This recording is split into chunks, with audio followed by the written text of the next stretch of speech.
오늘 하나님 말씀의 제목은 너의 왕이 나귀 새끼를 타고 오신다입니다. 여러분, 오늘은 종려주일입니다. 예수님이 십자가를 지시기 위해서 예루살렘으로 입성하실 때 사람들이 종려나무 가지를 흔들면서 예수님을 환호한 사건을 기념하는 날입니다. 다음 주일이 부활절이죠. 그래서 예수님이 2000년 전 오늘 예루살렘으로 입성하셨고, 그리고 이번 한 주 동안 예수님이 고난 받으시고, 그리고 금요일에 예수님이 십자가에 달리시고, 다음 주 주일에 예수님이 부활하시는 것입니다. 그래서 오늘부터 부활주일까지의 이 한 주간을 우리는 고난주간이라고 얘기를 하는데, 그래서 오늘은 그 고난주간의 첫째 날입니다. 여러분, 고난주간 이 일주일을 예수님이 어떻게 움직이셨는지, 그 예수님의 마지막 일주일 고난주간 예수님의 동선을 먼저 잠깐 화면을 통해서 한번 확인해 보시겠습니다. 여러분, 예수님 시대의 예루살렘인데요. 여러분, 예수님은 이 마지막 일주일, 십자가에 달리시는 마지막 일주일을 예루살렘에서 보내십니다. 여러분, 예루살렘 성전이 저 가운데 있죠. 그리고 그 성전 너머에 건너편에 감람산이 있습니다. 아주 야트막한 그런 그 산인데, 그리고 그 감람산 지나서는 유대 광야가 또 광활하게 펼쳐져 있고요. 그리고 유대 광야에서 더 내려가면 저 왼쪽 밑에 여리고가 있고, 또 오른쪽에는 사해가 있습니다. 성전 앞쪽을 한번 보실까요? 성전 앞쪽을 보시면 이런저런 건물들이 있는데, 여러분, 성전 앞에 그 오른쪽 아래 오른쪽 밑에 쪽에 보시면은 건물이 아주 크고 또 벽돌로 돼 있고, 또 보니까 로마식 원형 경기장도 보이고 그렇습니다. 그리고 그 아주 그 큰 건물들이 있는 그 위쪽 동네, 저기를 우리가 상부도시라고 하는데요. 그 상부도시 아래쪽으로 비탈진 곳에 아주 작은 집들이 다닥다닥 붙어 있는 것이 또 보입니까? 저기가 바로 예루살렘 하부 도시입니다. 자, 저런 예루살렘 성 한복판으로 예수님이 이제 나귀를 타고 들어오시는데, 여러분, 오늘 종려주일이잖아요. 오늘 예수님이 예루살렘으로 입성하십니다. 첫째 날이고요. 그 다음에 내일 월요일에는 예수님이 성전으로 가셔서 이 성전을 정화하시는 사건을 또 행하십니다. 성전을 정화하신다는 것이 뭐냐면, 성전에서 돈 바꾸고 또 그 동물 그 재물 이렇게 그 이제 판매하고 하는 그런 성전을 예수님이 그 상을 끌어엎으시면서 성전을 깨끗하게 정화하시고, 또 이 성전의 유효 기간이 이제 끝났다라는 것을 선포하신 사건이 바로 내일 월요일에 있습니다. 그리고 화요일에는 예수님이 성전에서 이 예루살렘 성전 종교 권력자들과 논쟁을 벌이십니다. 그리고 예언을 하시는데, 이제 이 예루살렘 성전이 곧 무너질 것이다 라는 예언을 예수님이 하십니다. 그리고 이제 수요일은 이날은 보통 침묵의 날이라고 하기도 하는데, 이날은 예수님이 베다니에 가셔서, 여러분, 베다니 저 감람산 너머에 감람산 자락에 있는 베다니가 작은 글씨로 혹 보이실런지 모르겠습니다. 저 베다니에 사는 마리아, 마르다, 나사로의 집에 가셔서 저곳에서 베다니 마리아가 자신의 향유옥합을 깨뜨려서 예수님의 머리에 또 예수님의 발에 그렇게 향유를 떨어뜨리면서 예수님의 장례를 준비하는 그런 일이 수요일에 있습니다. 목요일은 예수님이 최후의 만찬을 하십니다. 마가의 다락방이라고 하는 곳에서 최후의 만찬을 하시고요. 그리고 이제 식사를 끝내시고 난 다음에는 겟세마네라고 하는 감람산 동산으로 가셔서 거기에서 마지막 기도를 드리십니다. 그리고 겟세마네 기도가 끝남과 동시에 예수님이 체포되셔가지고, 그리고 목요일 날 밤에 대제사장 가야바의 집으로 예수님이 이제 끌려가게 되신 거죠. 거기에서 목요일 밤을 지나고요. 그리고 새벽녘에 예수님이 다시 어디로 가냐면은 성전 근처에 있는 빌라도의 법정에 예수님이 서십니다. 그리고 저기서부터 채찍에 맞으시고 그리고 이제 십자가를 지시고 그리고 금요일 오전에 예수님이 십자가에 달리십니다. 그리고 금요일 오후에 십자가에서 돌아가시는 거죠. 토요일은 예수님이 무덤에 계신 날이고 그리고 주일 아침에 예수님이 부활하십니다. 여러분 이것이 예수님의 마지막 한 주간 고난 주간의 여정이고 예수님의 동선입니다. 화면 꺼주셔도 되겠습니다. 자, 그래서 여러분 이 고난 주간에는 예수님의 이 요일별로 예수님이 어떻게 움직이셨는지를 확인하고 그 요일마다 예수님이 무슨 말씀하셨는지 무슨 사건이 있었는지를 기억해서 그 본문 말씀을 묵상하면서 고난 주간을 보내는 것도 아주 좋은 방법입니다. 자, 오늘은 고난 주간의 첫째 날인 예수님이 나귀를 타시고 예루살렘으로 입성하신 날인데 여러분 예수님이 나귀를 타시고 예루살렘으로 입성하셨다라고 하는 것이 무슨 의미일까요? 여러분 2000년 전 예루살렘은 어떤 곳이었을까요? 예수님이 입성하실 때 예루살렘은 어떤 상황이었을까요? 여러분 예루살렘을 예루살렘 되게 하는 그 예루살렘의 랜드마크가 무엇입니까? 단연 예루살렘 성전입니다. 여러분 이 예루살렘 성전은 처음에 다윗의 아들이었던 솔로몬이 이 성전을 처음 짓습니다. 그런데 이 처음 지었던 솔로몬 성전이 주전 6세기쯤에 바벨론에 의해서 완전히 파괴되어 버립니다. 그리고 이스라엘 백성들은 바벨론으로 포로 잡혀가게 된 거죠. 그래서 그 바벨론에서 70년간 포로 생활을 하고 이제 다시 이스라엘 백성들이 예루살렘으로 돌아옵니다. 돌아와 보니까 그 성전이 다 파괴되어 있지 않습니까? 다시 지어야 되겠죠. 그래서 어떻게 합니까? 스룹바벨이라고 하는 사람을 필두로 두 번째 성전을 짓습니다. 그리고 또 세월이 흐르죠. 세월이 흐르면서 이제 로마 시대가 되었습니다. 여러분 예수님이 태어나실 때 이스라엘을 로마가 지배합니다. 그때 로마 제국이 온 세계를 지배할 때인데 이스라엘도 역시 로마의 식민 지배를 받았습니다. 그리고 그때 예수님이 태어나실 때쯤 여러분 헤롯 대왕이라는 인물 혹시 들어보셨습니까? 그 헤롯 대왕이 나타나서 이 예루살렘 성전을 엄청나게 크고 화려하게 증축을 합니다. 여러분 이 헤롯 대왕이 왜 이렇게 크고 화려한 예루살렘 성전을 지었을까요? 크게 두 가지 이유가 있는데 여러분 첫 번째는 이 헤롯 대왕이 유대인의 환심을 사기 위해서였습니다. 여러분 왜냐하면 이 헤롯 대왕은 출신 자체가 유대인이 아니었어요. 이두메아라고 하는 원래 이두메아라고 하는 곳은 그 이스라엘의 이웃 국가이기도 하고 이방 땅이기도 한 에돔이라는 나라. 여러분 에돔 혹시 들어보셨습니까? 그 에돔 나라가 나중에 이두메아라고 하는 이제 그 나라가 되는데 거기 출신입니다. 헤롯이. 근데 이두메아 출신 헤롯이 이스라엘의 왕이 되고 나니까 어떻겠습니까? 민심이 별로 좋지 않겠죠. 그래서 이 헤롯 대왕이 유대인들의 좀 환심을 사기 위해서 예루살렘 성전을 크게 짓습니다. 그리고 이 헤롯 대왕이 예루살렘 성전을 크게 또 화려하게 증축한 두 번째 이유가 뭐냐면 여러분 이 헤롯은 엄청나게 정치적인 야심이 있는 사람입니다. 그리고 이 사람은요 그야말로 건축광입니다. 엄청나게 위대한 건축물들을 그때 당시에 많이 남겼는데 그래서 여러분 이스라엘 오늘 현대 이스라엘은요 2000년 전 헤롯 대왕이 지어놨던 그 건물 때문에 오늘 이스라엘이 먹고 산다라고 해도 과언이 아닐 만큼 엄청나게 대단한 건축물들을 많이 남긴 건축광이었습니다. 그는 건축광일 뿐만 아니라 대단한 야심가이기도 했어요. 그리고 대단한 정치가이기도 했습니다.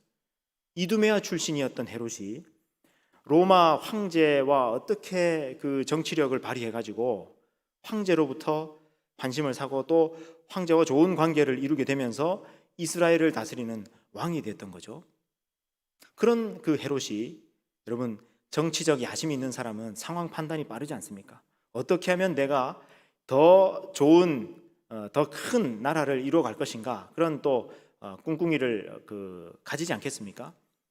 그리고 나서 이스라엘을 보는데 여러분 이스라엘은 돈이 생겨날 구석이 안 보이는 겁니다. 여러분 그렇잖아요. 이스라엘 땅이 어떻습니까? 이스라엘 땅은 광야가 절반이 넘고요.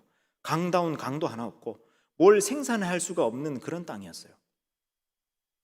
그런 땅을 가만히 이렇게 보니까 돈 나올 그 구석이 안 보이는 거예요. 그래서 이 헤롯이 머리를 씁니다. 가만 보니까 예루살렘에 있는 저 예루살렘 성전이 돈이 되겠다 싶었던 거예요. 왜 그러냐면 여러분 이때가 로마 시대라 그러지 않았습니까? 이 로마의 식민 지배를 받던 때였지만 여러분 이 이스라엘 민족 유대인들은 자기들만의 문화, 전통 그리고 언어를 가지고 살아갔습니다. 절대로 로마화되지 않았습니다. 유대인들만의 그 독특한 문화를 고스란히 가지고 살았기 때문에 로마 사람들로부터 야, 참 저 독특한 민족이다. 작은 민족인데 참 독특하다. 그렇게 여겨지면서 되게 조롱을 받기도 하고 또 멸시를 받기도 했습니다. 그러나 조롱을 받기 일쑤였지만은 이스라엘 민족을 로마 사람들도 절대로 무시할 수 없는 사람들이었어요. 신경 쓰이는 민족이었어요. 이스라엘 사람들이. 그런 이스라엘 사람들이 로마 시대를 살아가면서 그들이 민족의 자부심으로 여기고 자존심으로 여겼던 것이 뭐냐면은 예루살렘 성전이었어요. 그러니까 예루살렘 성전을 그럴싸하게 의리의리하게 지어 놓으면은 어떻게 되겠습니까?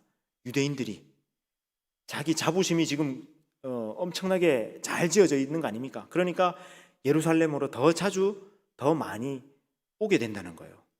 여러분 유대인들이 예루살렘 성전으로 더 많이 더 자주 오게 되면 사람이 모이게 되면 여러분 사람이 도시로 모이면은 사람만 옵니까? 돈도 같이 오잖아요. 그러니까 유대인들이 어떻게 하면 예루살렘으로 더 많이 오게 할까? 보니까 예루살렘 성전을 잘 지어 놓으면은 더 많이 올 것이고 오면서 돈을 또 많이 가져올 것이고 하면서 예루살렘에 돈이 들어오겠구나 생각한 거예요. 그리고 여러분 이 헤롯이 또 생각해 보니까 유대인들이 예루살렘에 올 뿐만 아니라 예루살렘 성전을 이렇게 잘 지어 놓으면 여러분 유대인들은 로마 제국 안에서도 독특한 민족이라 그랬잖아요. 사람들의 관심을 받는 민족이라 그랬잖아요. 그런 민족이 매년 절기마다 찾아가는 그 예루살렘이라고 하는 독특하고 신비로운 그리고 거룩하다라고 하는 그 땅에 세워진 그 예루살렘 성전을 여러분 외국인들도 한번 보고 싶지 않겠습니까? 그 유대인들의 신전을 외국인 입장에서는 신전이죠. 그 유대인들의 신전을 한번 가보고 싶지 않겠습니까? 그리고 이거를 대충 짓는 게 아니라 엄청나게 크고 화려하게 지어놓으면 세계 7대 불가사의 이런 축에 속하게 되면 많은 외국인들도 예루살렘 성전으로 여행 오지 않겠는가? 그렇게 헤롯이 생각한 거예요. 그럼 외국인 들어오면은 또 돈이 들어오는 거죠. 그래서 이 헤롯 대왕이 예루살렘 성전을 엄청 크게 짓습니다. 여러분 이 외국 여행이라는 게 그렇잖아요. 별거 아닌데 어떤 나라 어떤 지역에 랜드마크가 있으면은 거기 가서 뭐 여행하고 그러잖아요. 여러분 파리의 에펠탑 그게 뭐 별겁니까? 파리의 에펠탑이나 우리 보는 뭡니까 전신주나 뭐 크게 뭐 차이가 있습니까? 근데 파리에 있는 에펠탑이 랜드마크가 되니까 전부 거기 가지고 사진 찍고 그러는 거 아닙니까? 미국의 뭐 자유의 여신상이 별겁니까? 근데 그게 랜드마크가 되니까 또 온 세계 사람들이 거기 다 모여서 사진 찍고 그렇게 하는 것처럼 헤롯이 예루살렘 성전을 그렇게 만들어 놓으면 온 세계 사람들이 모여들겠다. 그리고 돈이 들어오겠다 싶었던 거예요. 그래서 예루살렘 성전을 아주 크고 화려하게 짓습니다. 여러분 그 당시 예루살렘 성전이 얼마나 화려했는지 한번 사진으로 보시겠습니다. 네, 여러분 이거는 컴퓨터 그래픽이 아니고요. 실제 이스라엘 예루살렘 박물관에 가면 예수님 당시 2000년 전 예루살렘 도성의 그런 모형을 저렇게 만들어 놓은 겁니다. 네, 이게 여러분 예루살렘 성전이었어요. 가운데 성소가 있고 그리고 그 주변으로 뜰이 있죠. 그래서 여러분 여기에 보면은 뭐 이방인의 뜰, 또 여인들의 뜰, 또 행각이 있고 그래서 여러분 신약 성경에 많이 나오는 그런 장소들이 예루살렘에 있습니다. 자, 근데 여러분 어디를 좀 더 자세히 보시냐면 지금 예루살렘 성전을 우리가 전체적으로 한번 봤는데 예루살렘 성전 바로 건너편 왼쪽 그 위쪽에 보시면은 여러분 건물들이 어떻습니까? 다 큼직큼직하고 또 보시면 원형 극장도 있고 그렇죠. 마치 로마 도시 같이 되어 있습니다. 예. 여러분 이 예루살렘 성전을 저렇게 크게 지으면서 이 헤롯이 이 예루살렘 성전 맞은편에다가 큰 또 왕궁을 짓고 또 왕족 귀족들이 사는 아주 그 부유한 도시를 저기다가 또 건설하는 거예요. 그래서 여러분 저 예루살렘 그 위쪽에 있는 이곳을 상부 도시라고 얘기를 합니다. 여러분 여기는 부자들이 사는 동네예요. 왕족 귀족들이 사는 동네예요. 그러니까 완전히 로마 예루살렘에 있는 로마 도시 같아요. 가보면요. 여기는 아주 쾌적하죠. 그래서 여러분 저 상부 도시에 그 헤롯 왕궁이 있었고 또 대제사장의 집도 저기에 있었고 여러분 잘 아시는 마가의 다락방도 저기에 있었어요. 그러면 여러분 마가의 다락방의 그 마가가 좀 부잣집이라는 거죠. 예, 저 상부 도시 위에 있었으니까. 근데 여러분 저 상부 도시 왼쪽 아래로 저 비탈진 곳에 아주 작은 집들이 다닥다닥 붙어 있는 거 보이시죠? 예, 여기요. 여기를 하부 도시라고 얘기하는 거예요. 이 하부 도시에 사는 사람들은 되게 가난한 사람들입니다. 상부 도시 저 부자들이 사는 동네에 들어가지 못하고 가난한 사람들이 저 하부 도시에 몰려서 살아요. 왜 가난한 사람들이 몰려 사느냐면 여러분 저 하부 도시는 어떻겠습니까? 옛날에 저 예루살렘 2000년 전에는요 그 상하수도 시스템이 제대로 잘 안 돼 있겠죠. 그러면은 여러분 상부 도시에 저 그 왕족 귀족들이 살면서 여러분 또 이 로마식으로 지어져 있으니까 여러분 로마 사람들이 얼마나 목욕하는 것도 좋아합니까? 또 수세식 화장실도 저기에 있었겠죠. 그러면 저기에서 그 쓴 그 목욕물, 생활하수 또 그 화장실 물 이런 것들이 다 어디로 내려가겠습니까? 저 하부 도시를 통해서 내려가는 거예요. 그럼 하부 도시는요 늘 저 상부 도시에서 또 성전에서 내려오는 그런 하수와 오물들로 넘쳐나는 거예요. 여러분 저 하부 도시를 한번 거닌다고 한번 생각해 보십시오. 곳곳에 여러분 혹시 아프리카나 좀 가난한 나라의 그 마을에 한번 들어가 보신 적 있습니까? 하수도가 안 돼 있으면은 그냥 집 앞으로 그냥 하수물이 흘러갑니다. 그리고 쓰레기가 곳곳에 골목에 그냥 널브러져 있어요. 여러분 그런 도시가 바로 예루살렘 하부 도시예요. 근데 여러분 그나마 하부 도시에라도 사는 사람들은 그나마 형편이 좀 나은 사람들이었어요. 더 가난한 사람들은 어디 사느냐면 여러분 저기 감람산 건너서 베다니라고 하는 마을 제가 화살표로 표시해 둔 곳 보입니까? 저 베다니에는 하부 도시에도 살지 못하는 정말 더 가난한 빈민들이 감람산 자락에 모여서 살아요. 성 안에는 못 들어가. 왜냐하면 여러분 감람산 넘어가면 바로 유대 광야거든요. 그러니까 유대 광야 끝까지 내몰린 사람들이 저곳에 사는 거예요. 감람산 쪽에. 네. 여러분 이런 곳에 예수님이 오십니다. 여러분 물론 예수님이 예루살렘 오신 것은 처음이 아닙니다. 예수님이 공생의 기간을 보내시면서 갈릴리에서 사실 때도 예루살렘에 왔다 갔다 하십니다. 그런데 이번에 예수님이 예루살렘 오시는 것은 이제 메시아로 오신 거예요. 십자가에 달리기 위해서 결정적인 과업을 완수하시기 위해서 예수님이 예루살렘에 오신 거예요. 그래서 우리가 이날은 예루살렘 입성이라고 의미 있는 단어로 표현을 하는 것입니다. 자, 여러분 이때 예수님이 예루살렘으로 들어오실 때 여러분 이때 어떤 명절이었다 그러는데 여러분 이때가 언제였을까요? 무슨 명절이었을까요? 예수님이 예루살렘으로 들어오실 때 이때가 바로 유월절이라고 하는 명절 때였어요. 여러분 유월절이라는 명절은 무슨 명절입니까? 이스라엘 사람들에게 이집트에서 탈출하는 출애굽을 기념하는 명절이 유월절이죠. 그 유월절 명절에 예수님이 예루살렘으로 입성하신 겁니다. 자, 그러니까 여러분 예수님이 예루살렘으로 입성하실 때 예루살렘에 있던 사람들의 마음 속에는 어떤 마음, 어떤 열망이 가득했을까요? 이 로마의 지배로부터, 이 압제로부터 우리를 구원할 메시아를 갈망하는 마음이 그들의 마음속에 가득했습니다. 더구나 유월절이니까 더 그랬겠죠. 이집트에서 탈출했던 명절이었으니까 메시아가 어서 와서 우리를 이 로마의 압제로부터, 이 수치로부터 우리를 건져줄 그 메시아를 갈망하는 마음이 예루살렘 사람들에게 가득 찼을 겁니다. 그러면 여러분, 상부도시 사람들하고 하부도시 사람들하고 중에서 누가 더 메시아를 향한 갈망이 컸겠습니까? 여러분 생각에는 상부도시는 어떤 사람이요? 부자들. 하부도시는 가난한 사람들. 누가 더 메시아를 기다렸을까요? 당연히 하부도시 사람들이 더 메시아를 기다렸을 겁니다. 그러면 하부도시 사람하고 감남산 쪽에 사는 사람들하고 누가 더 메시아를 더 기다렸을까요? 감남산 쪽의 사람들. 그래서 그때 예수님이 감남산 쪽으로 내려오신 거예요. 근데 여러분, 그때 예수님이 감남산에서 나귀를 타고, 나귀 새끼를 타고 예수님이 내려오셨다 그랬는데, 여러분 다시 화면을 한번 보시겠습니다. 예. 자, 여러분, 예루살렘이 앞에 있죠. 그리고 건너편에 감남산이 보이죠. 그리고 그 감남산 꼭대기쯤에 벳바게라고 하는 곳이 있고, 그 조금 넘어서 베다니가 있습니다.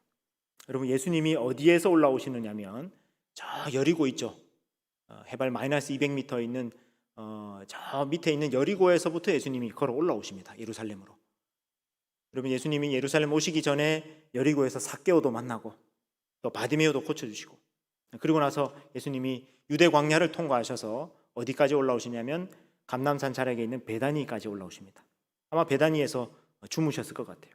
여러분, 예수님이 예루살렘에 오시면은 이렇게 주무시는 그런 숙소가 따로 없습니다. 그래서 늘 이 가난한 동네 베다니, 슬픔의 마을이라고 하는 이 베다니에 가셔서 예수님이 늘 주무시곤 했는데, 이때도 아마 베다니에서 예수님이 하룻밤 주무셨을 것 같아요. 그리고 이제 벳바게로 올라오십니다. 여러분, 그 밑에 성경 구절 보이시죠? 누가복음 19장 29절. 감람원이라 불리는 산, 저 감람산인데, 감람산에 있는 벳바게와 베다니 가까이 오셨을 때, 자, 이때 예수님이 나귀를 타십니다. 이제 우리 벳바게로 한번 가보시겠습니다. 여러분, 여기가 벳바게 기념교회입니다. 이 감람산 벳바게에 가면은요, 이 벳바게 기념교회에 가면 이런 그 동상이 있습니다. 예수님이 나귀 새끼를 타고 가시고, 그리고 그 예수님 주변으로 사람들이 뭘 흔들었다고요? 종려나무 가지를 흔들었다. 여러분, 종려나무는 아시죠? 그 대추야자 나무입니다. 대추야자 나무의 가지인데, 저걸 사람들이 흔들면서 뭐라고 외쳤다고요? 호산나. 여러분, 호산나 하는 것은요, 시편 118편 25절에 나오는 단어인데, 여러분, 거기 무슨 단어가 나오냐면은 아나 아도나이 호시아나 하면서 이 호시아나라고 하는 것은 이제 부디 우리를 구원해 주십시오, 그런 뜻입니다. 여러분, 호산나의 뜻이 뭐라고요? 제발 우리를 구원해 주십시오. 제발 구원하소서. 이게 호산나, 호시아나의 뜻이에요. 사람들이 호산나를 외치면서 종려나무 가지를 흔듭니다. 여러분, 이것은 스가랴 9장 9절에 예언되어 있는 장차 메시아가 오실 때, 그 메시아를 맞이할 때 예수님은 나귀 새끼를 타고 오신다라고 하는 그 예언을 지금 성취하시면서 예수님이 오는 거예요. 근데 그 예수님을 맞이하면서 이제 메시아가 오시나 보다 하면서 사람들이 환호했던 겁니다. 예배당 안에 들어가 보시면 이렇게 이제 되어 있는데, 저 중앙에 성화가 그려져 있죠. 예수님이 나귀 타고 가시고 주변에 사람들이 종려나무 가지를 흔들고 있고요. 그리고 여러분, 강대상 쪽에 있는 왼쪽에 보면 이 큰 돌 같은 게, 바위 같은 게 이렇게 있는데, 저게 뭐냐면 예수님이 벳바게에서 나귀를 타실 때 발을 딛고 올라가셨던 그런 바위라 그래요. 그래서 저걸 이렇게 보존해 놨고, 조금 더 가까이서 그림을 보시면요, 여러분, 이렇습니다. 자, 예수님이 나귀 새끼를 타고 감람산으로 내려가고 계십니다. 예, 여러분, 여기가 예수님이 나귀를 타고 이제 벳바게 정상 쪽을 향해서 가는 길입니다. 예, 벳바게를 지나서 이제 감람산 정상에서 바라본 예루살렘 성전의 모습이에요. 지금은 저 황금돔 이슬람 사원이 있지만, 예수님 당시에는 여러분 아까 보셨던 그 예루살렘 성전이 저기에 화려하게 지어져 있었던 겁니다. 자, 그리고 예수님이 저 감람산 자락을 내려가십니다. 예, 여러분, 저 감람산 꼭대기, 호산나 입성이라고 되어 있는 저 꼭대기에서 이렇게 내려오는 겁니다. 예. 이 내리막길 바로 이겁니다. 누가복음에서 보시면 감람산 내리막길에 가까이 오심에 하는데 바로 이 내리막길이에요. 예수님이 나귀를 타시고 이 내리막길을 따라 내려오신 겁니다. 그래서 여러분, 이 보통 종려주일 오늘 같은 날 코로나 없으면요, 온 세계에서 이 기독교인들이 예루살렘에 와가지고요, 종려나무 가지를 흔들면서 이 종려주일을 기념합니다. 그리고 예배를 드립니다. 송축합니다. 자, 그런데 여러분, 이렇게 예수님이 감람산을 내려가실 때 여러분, 반대편에서 예루살렘으로 오고 있는 한 사람이 있었습니다. 그가 누구냐면 바로 총독 빌라도였어요. 여러분, 예수님은 여리고에서부터, 이 동쪽에서부터 예루살렘으로 오셨고, 근데 이 총독 빌라도는 어디서 왔느냐면은 저 지중해 쪽에 있는 가이사랴라고 보이시죠? 저 가이사랴에서부터 총독 빌라도가 오고 있었습니다. 여러분, 이 가이사랴라고 하는 곳이 어떤 곳이냐면, 여러분, 이 지중해에 있는 아주 큰 항구 도시인데, 여러분, 가이사랴라고 하는 이 이름의 뜻이 가이사의 땅, 그런 뜻이에요. 가이사의 땅. 가이사, 로마 황제를 위해서 바쳐진 로마 도시가 바로 가이사랴예요. 그래서 오늘날에는 이렇게 국립공원으로 흔적만 이렇게 남아있지만, 예수님 당시에는 이 가이사랴가 이렇게 컸습니다. 여러분, 저 중앙에 있는 저 전차 경기장 보이시죠? 저기 1만 명이 들어갈 수 있는 전차 경기장이에요. 그리고 오른쪽 아래 보면은 원형 극장도 보이죠? 3천 명이 들어갈 수 있는 원형 극장도 있고, 그 다음에 로마 사람들이 목욕하는 거, 수영하는 거 좋아하니까 저 가물은 이스라엘 땅에서 갈멜산 쪽에서 이 인공 수로를 끌어와가지고 도수교 9km를 끌어와가지고 물을 대고 목욕탕이 있고 풀장이 있고 했던 도시가 바로 가이사랴였습니다. 가이사랴라고 하는 이름에 걸맞게 저 가이사랴는 황제 신을 숭배하는 황제 신상까지 있었습니다. 그러니까 완전히 저 땅은 황제 도시, 로마 도시가 바로 이 가이사랴였던 거죠. 여러분, 여기에 누가 살았냐면 바로 총독 빌라도가 살았습니다. 여러분, 빌라도 아시죠? 우리가 주일에 혹은 사도신경 할 때마다 등장하는 본디오 빌라도에게 고난받으사 할 때 나오는 그 본디오 빌라도가 바로 저 가이사랴에 살고 있었습니다. 로마 총독으로. 예. 여러분, 저기 가이사랴에서 저 원형 극장이 있잖아요. 원형 극장에서 이 본디오 빌라도라고 하는 이름이 새겨진 그런 그 비석이 1961년에 발견이 돼서 저 비석이 지금 그 예루살렘 박물관에 전시되어 있습니다. 이 가이사랴가 지금은 이렇게 흔적만 남아 있는데, 그럼에도 불구하고 엄청나게 화려하고 거대한 그런 로마 도시입니다. 자, 여러분, 가이사랴를 왜 여기다가 지어놨느냐면, 여러분 보십시오. 가이사랴를 저기에 항구로 로마 도시로 딱 지어 놓으면은 저기서 배를 타면은요 로마까지 금방 갈 수 있거든요. 그러니까 로마하고 이어지는 아주 핫라인으로 항구로 만들어 놓은 곳이 바로 가이사랴예요. 여기는 황제의 땅입니다. 로마 도시입니다. 하고 세우는 거죠. 자, 그래서 여러분 보십시오. 예루살렘에 예수님께서 감람산에서 예루살렘 성전 쪽으로 내려오고 계실 때 그 반대편 서쪽에서는 누가 오고 있었다고요? 로마 총독 빌라도가 내려오고 있었다. 여러분, 이 장면을 잘 기억해 두십시오. 예수님이 나귀 새끼 타고 내려오실 때 왼쪽에서는, 서쪽에서는 총독 빌라도가 오고 있었다라는 거죠. 여러분, 이 빌라도가 로마 총독이라고 그랬잖아요. 여러분, 총독이 뭐 하는 사람일까요? 총독은 일단은 크게 두 가지 일이 있는데, 세금을 걷어가지고 로마에다가 갖다 바칩니다. 세금을 잘 걷어서 잘 갖다 바치는 총독일수록 황제의 사랑을 받겠죠. 두 번째 또 총독이 뭘 하냐면, 총독은 이 곳곳에서 여러분 로마의 식민 지배로부터 독립하려고 이런 그 민중 봉기 내지는 저항 운동이 일어날 거 아닙니까? 그런 반란을 잘 진압할수록 좋은 총독이에요. 근데 지금 이 빌라도 총독이 가이사랴에서부터 왜 예루살렘으로 오고 있느냐면, 여러분, 예수님이 감람산에서 예루살렘으로 들어가실 때 이때가 어떤 때라고요? 어떤 명절이라고요? 유월절이죠. 여러분 유월절이 되면 어떻게 합니까? 온 세계로부터 유대인들이 모여들죠.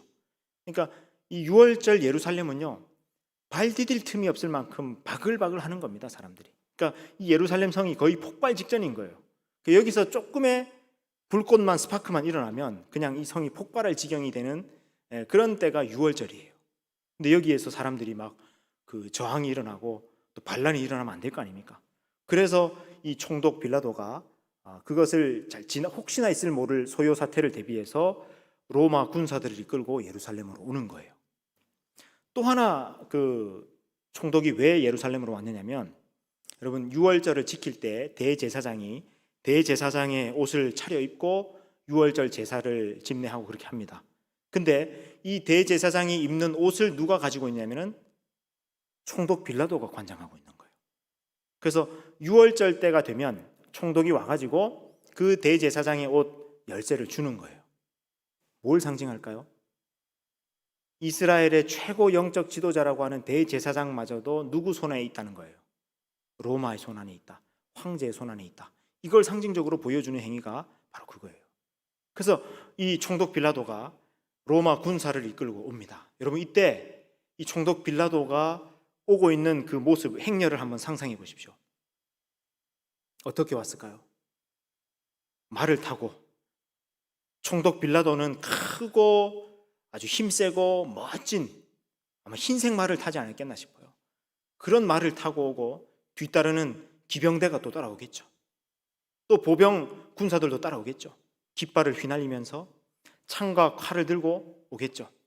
그리고 예루살렘 가까이 왔을 때는 예루살렘 그 사람들을 막 밀치면서 로마 제국의 힘을 과시하면서 그렇게 예루살렘으로 입성하고 있었을 겁니다. 여러분, 근데 그 로마 총독, 로마 제국을 상징하는 그 행렬에 비해서 반대편 동쪽에서 내려오고 있는 예수님의 모습이 어땠다고요? 여러분, 예수님이 뭘 타고 오셨다고요? 나귀를 탔는데 그냥 나귀가 아니고 뭘 탔다고요? 정확히 말하면 나귀 새끼를 타고 오셨다. 여러분, 나귀 새끼를 한번 보여드릴까요? 이게 나귀 새끼입니다.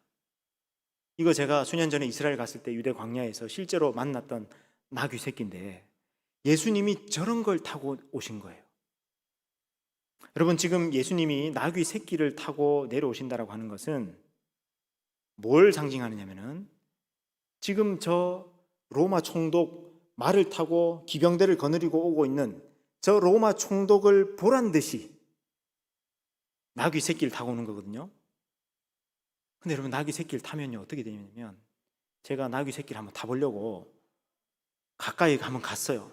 나도 예수님처럼 한번 타봐야 되겠다. 근데 가서 보니까요, 내가 타면은 저 나귀가 허리 다칠 것 같아요.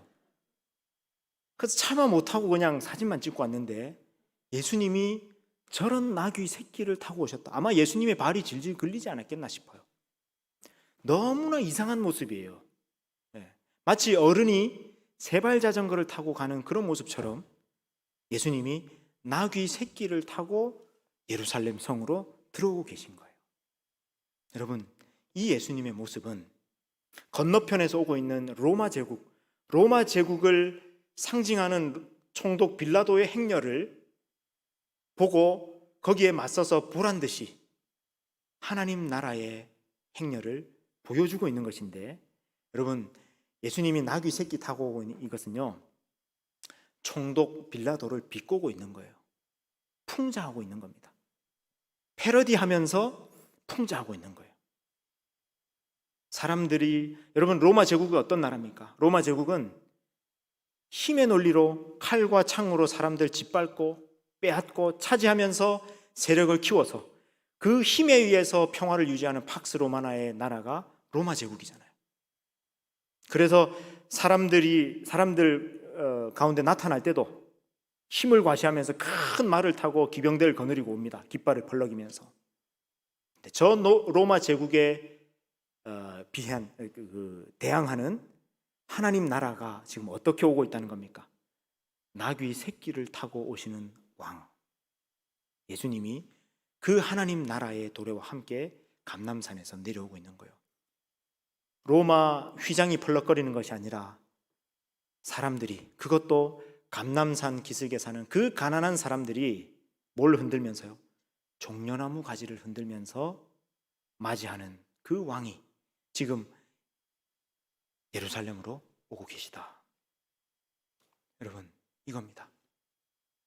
예루살렘 성전 한복판으로 서쪽에서는 로마 제국을 상징하는 빌라도가 큰 말을 타고 오고 있고요, 오른쪽 동쪽에서는 하나님 나라 왕으로서 예수님이 나귀 새끼를 타고 오고 계십니다.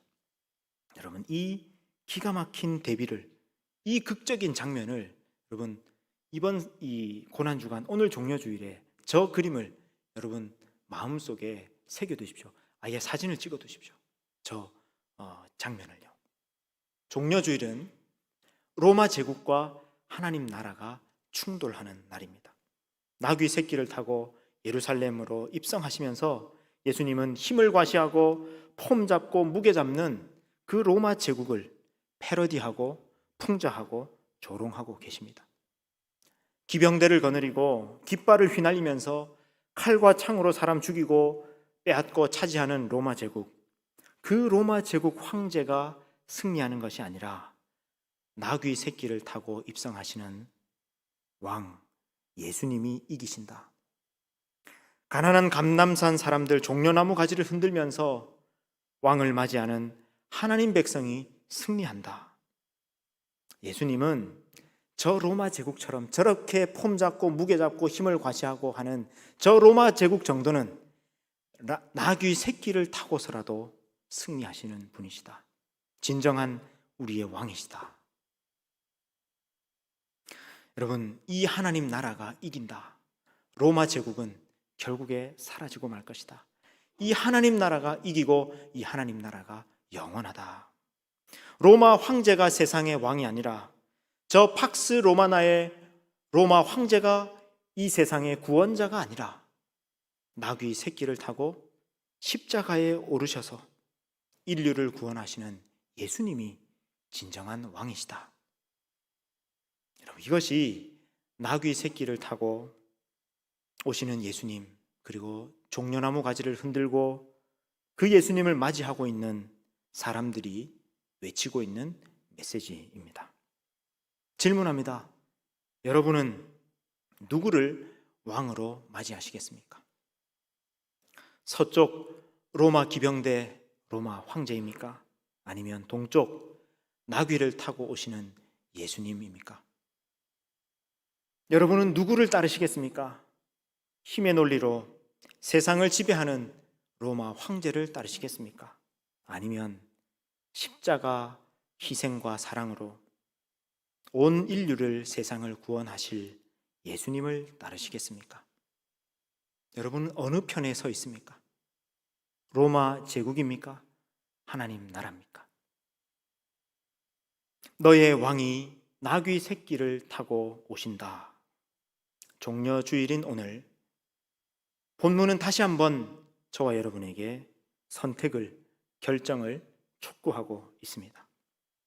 오늘 종려주일 그리고 이번 고난주간 나귀 새끼를 타고 오셔서 십자가 위에서 죽임을 당한 우리 왕 예수님을 맞이하고 송축하고 기꺼이 따르는 복된 결단이 있으시기를 우리 주님의 이름으로 축원합니다.